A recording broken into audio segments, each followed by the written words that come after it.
Hey guys! So the last clip you just saw was me teaching in India. And so now I'm going to talk about the trip and some obstacles I faced, some of the highlights of this trip, the future of this project, my goal with this project, and people that were significant in this project. Okay, so let's get started. Okay, first I'm going to talk about the obstacles I faced and overcame. So the first obstacle I faced was baggage.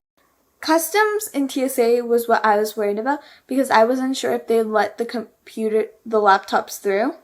And so what I did to prepare for this was I got 2 folders and then I printed out emails that I sent to Girl Scouts of Middle Tennessee, a document from Girl Scouts Middle Tennessee which basically said this is a Girl Scout Gold Award project. I printed out emails I sent to the schools that I was working with, and email that I sent to the airport asking if I could put computers, laptops in check-in.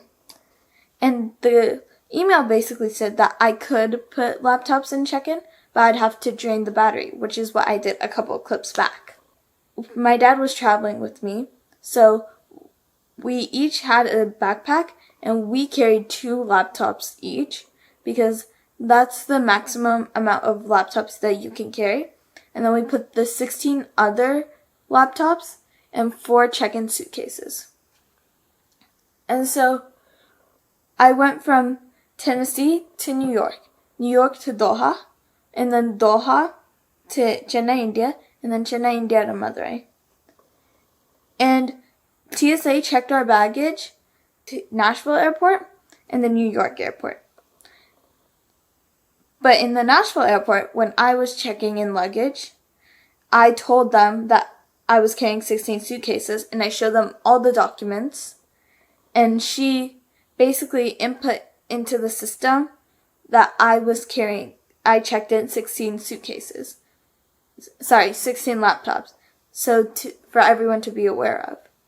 Yet they still checked it in the Nashville Airport and the New York Airport. But with the New York Airport, my flight to Doha got delayed by 1 hour. And so by the time I got to Doha, there was a 30-minute gap for me to get onto the next flight. So I was worried that the suitcases with the laptops wouldn't arrive in time. But thankfully, I put in AirTags in the suitcases. And so once I reached Chennai, I checked and only one of our suitcases had arrived. In this suitcase, it had 9 computers. I went to declare these computers and I told them, hey, I'm bringing 20 computers. It's for a good cause. These computers can do minimal things. It's just for programming and it doesn't need access to the internet. And then I told them that the project was in Patti Virpatti. And thankfully, surprisingly, there was the guy that worked there, he was from Patti Virpatti. This is shocking because Patti Virpatti is a small village. And so not many people are from it. So he took us to the customs officer and told the customs officer that, hey, they are carrying 9 laptops right now, but the rest of them, they have 20 laptops total. And he told them that they were donated by the company MedHost. Thank you, MedHost. And so the first customs officer was like, no, you can't do that. It's not possible because in India, you're not allowed to bring this many computers, from out of the country because some people bring laptops from out of the country and then they sell it for a price that's more expensive than the ones there. And so the first customs officer was like, no. And then we went to the head customs officer and he checked the letter that the school sent me and was like, yeah, you can, it's fine. We'll send the rest of the luggage once it comes to Patti Virpatti.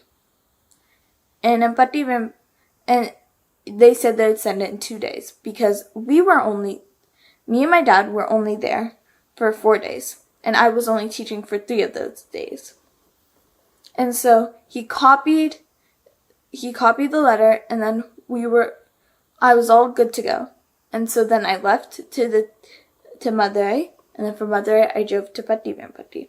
That's how I overcame the first obstacle of suitcase, is luggage and laptops.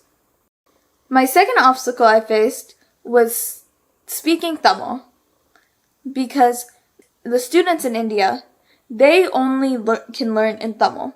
So I have to be able to speak Tamil and teach them in Tamil. And so I do speak Tamil at home, but speaking Tamil at home is different than teaching in Tamil. And so my dad helped me learn the language a little bit more to teach them. And that's how I overcame the second obstacle. The third obstacle I faced was the internet and electricity. Since Patti Veerampatti is a small village, the electricity goes out and in because the schools don't have enough funding. And the schools aren't connected to internet. They're a paper and pen based school. And so the way I overcame this obstacle was I asked for donations from MedHost, which they graciously provided, and then I inputted a program into the laptop, which allowed them to program using Python offline. And since the laptops aren't connected to an outlet, they don't need the electricity. So that's how I overcame the third obstacle. The fourth obstacle I faced was, since the luggage didn't arrive on time, I had to use these 9 laptops that did come and teach the schools using those 9 laptops, both of the schools. So I taught at the girls' school and the metric school using those 9 laptops. I shared them. And then the third day, the laptops came. And so I gave 10 laptops to the girls' school and 10 laptops to the metric school for them to use. And I carried the 45 microbits that many of you guys graciously donated. Thank you so much for that. And in my backpack, in my dad's backpack, they're really sensitive and delicate. And so if I put them in luggage, they would not, if they got damaged, I would not be able to fix it. So that's how I overcame the fourth obstacle. The fifth obstacle I faced was that there were 11th and 12th grade exams. And so when these exams are happening, these schools are closed off and no one can enter. So the time I came was around the 11th and 12th grade exam to be able to teach at these schools. The first day I taught for 4 hours before lunch and 4 hours after lunch at the girls' school. Only the girls' school. Usually my plan was, last time I came, and my plan for now was to teach 4 hours in the before lunch to the metric school, 4 hours after lunch to the girls' school. But since the schools were closed at certain times, I taught 8 hours on the first day in the girls' school, 4 before lunch, 4 after lunch, and then on the second day I taught at the metric school, but only after lunch for 4 hours. And on the third day I taught at the metric school again, but 4 hours after lunch. And so that is how I overcame this obstacle. I talked to the principals, and this is what they provided me with. So that's how I overcame the fifth obstacle. Now, I would like to move on to the highlights, and I would like to talk about each school. So I taught 15 students at the metric school and 30 students at the all-girls school. And right now, I'm going to first talk about the all-girls school. The all-girls school is a government-funded school. So they get money from the government, but it's not that much. And so when I brought these 9 computers for them to teach, they were just shocked to even touch a laptop because they hadn't ever touched a laptop before. And then once I gave them the microbits that you guys donated, their eyes lit up with joy. They were so curious and excited to see what they were going to do with it. And the fact that they got their own made them feel so special, and they treasured it like a priceless possession. And so when I started teaching, the first 4 hours I taught the girls' school, I taught them basic things that you can learn on the microbit, like how to display an image, how to make your own image, how to write on your microbit, like display a message on your microbit. And they learned that they like soaked that up. They absorbed it. They truly understood it, and they were so excited to touch the laptops and experiment with it. And they all had the opportunity to type on the laptops and test it out, which they were really excited about. And so when I was teaching them, I could tell that they were struggling a bit the last time I came. The last time I came, the way they didn't know any coding in the school. They only knew that coding was a career path, but they didn't know what coding consisted of. So last time I taught them Scratch, which is basically how to think through a problem and program it. And then now I taught them with Python so they could actually type and program these things that they're thinking about. And so one trouble they faced was, since the laptops are from the US, the keys are in English. And since it's a government school, they do learn English on the side, but everything's mostly taught in Tamil, so they struggled a little bit, but they were still able to overcome that obstacle and type on the computers, type on the laptops, and program their code. So that's what I taught in the first half. After lunch, I taught them how to make a rock, paper, scissors game. And when I explained it, they were finishing my sentences. They knew what I meant when I said make it. All I had to say was make an image of rock, make an image of paper, make an image of scissors. And they were able to draw their own and put that into the microbit. All they needed help was on how to make it random. And once they learned that, they were unstoppable. They learned it, they processed it, and they all tried it for themselves. And each of them helped each other. And they grew together, which is part of my project of closing the digital divide. And so seeing their eyes light up with that joy and curiosity really fueled everyone else around them, because they would go out of class and tell people, oh, this is the amazing thing I've done. And that got more people interested in what learning coding is. And I told them to expand their knowledge, tell people outside of this class so it grows. And that's what they are doing, which is amazing. And that's helping to close the digital divide. And before I left, I gave them a curriculum of the lesson of the day and many more projects that they can test out and do on their own. And they were flipping through it. They wrote their names on it. They were so excited to learn it. And I'm so excited to see what they do next time.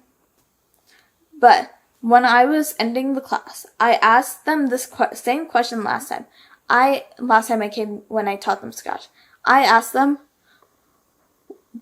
do any of you guys are interested in programming? And last time only 2 to 3 people raised their hands. This time half the class raised their hand, which is a big improvement because programming is becoming so prominent in any field you want to enter.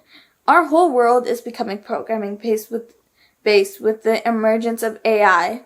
And so this is a good skill to learn and know, and it'll help them succeed and help close the digital divide. So that was my experience with the girls' school. Now I'm going to talk about the metric school.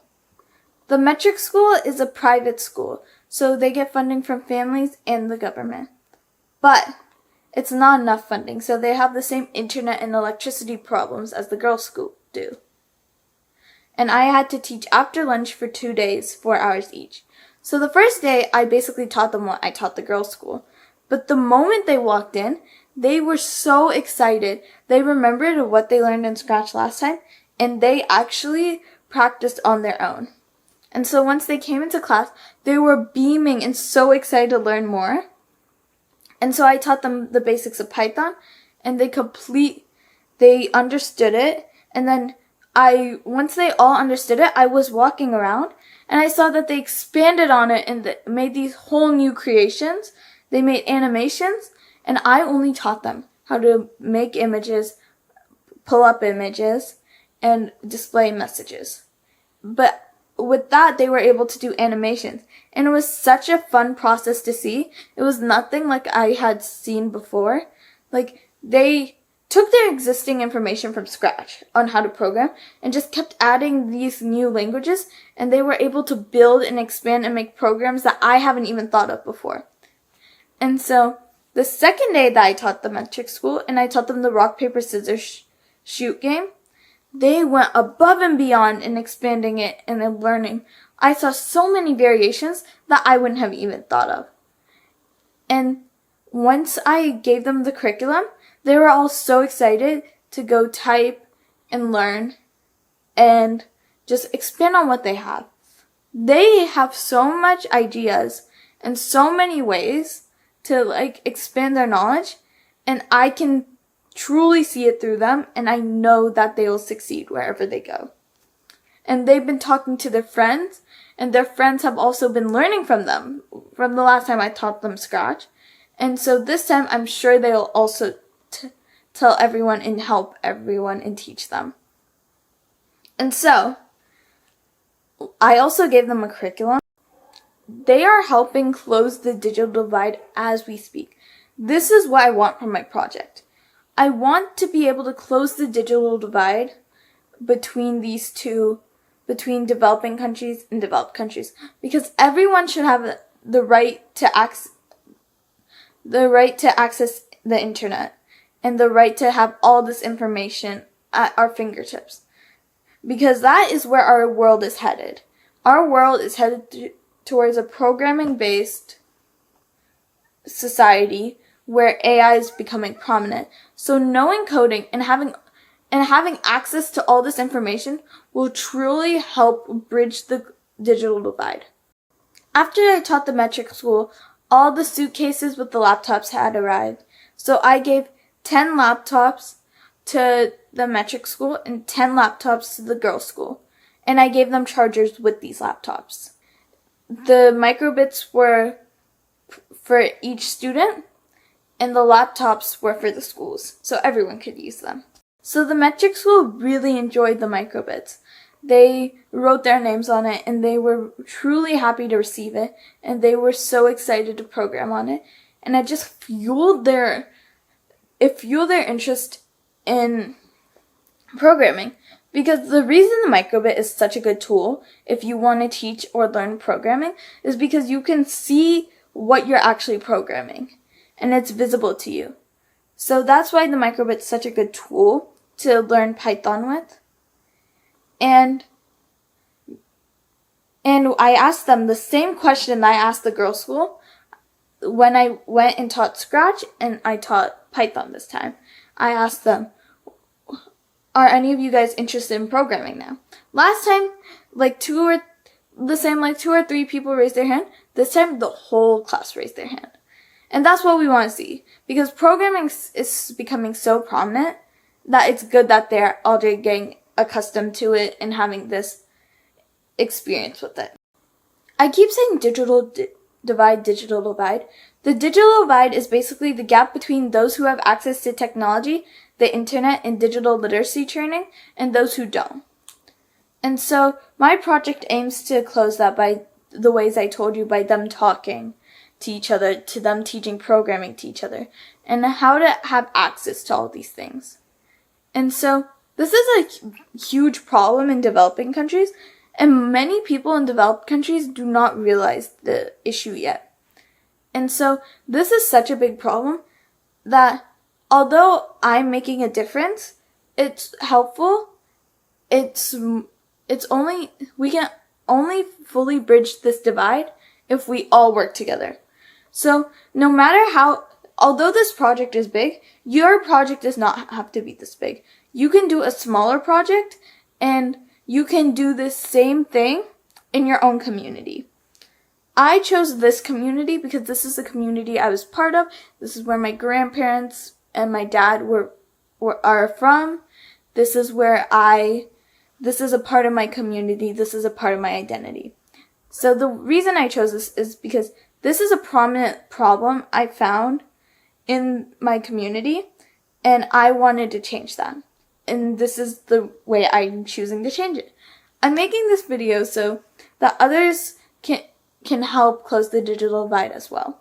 So if you want to do a project, no matter how small or how big, anything, any little thing, that all of that helps. And if you want to use my curriculums or ask me any questions about it, go to pvpcoders.org, and I have an email address there, and if you email me, I'll get back to you and I can give you the curriculums, the documents, and anything else that you might need to do this project. I would like to thank a few people that really truly impacted my project. I'd like to thank Girl Scouts of Middle Tennessee for providing me with this Gold Scout Gold Award project and giving me this project made me really think about how I could help my community. And I truly am so satisfied with the difference I made, and I truly believe that this problem can be solved little by little, starting in my community. And I would also like to thank my troop, Girl Scout Troop 1933.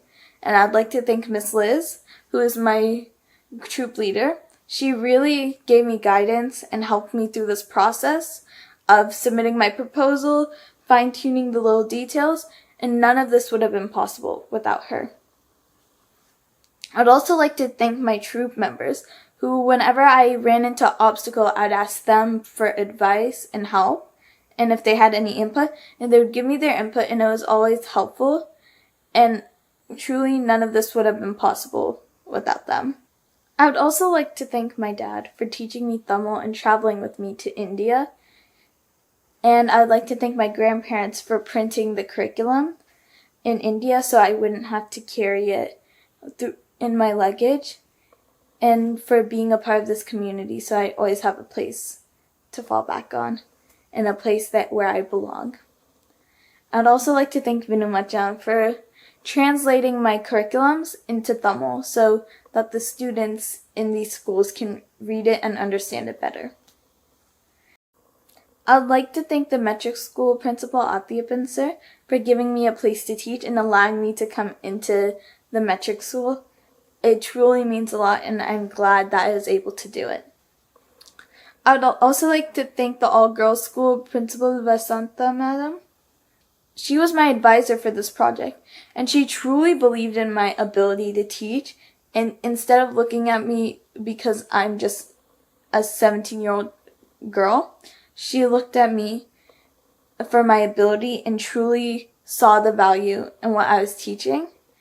And I'm eternally grateful for that, for letting me into the school and for letting me have this opportunity. And I would also like to thank the people who donated the microbits. Without any of you guys, none of this would have been possible. The students appreciate it very much, as you'll see in the next clip. And they are truly grateful for this gift, which opened them up to a whole new world of programming. I'd also like to thank MedHost, who provided these laptops for these schools. None of this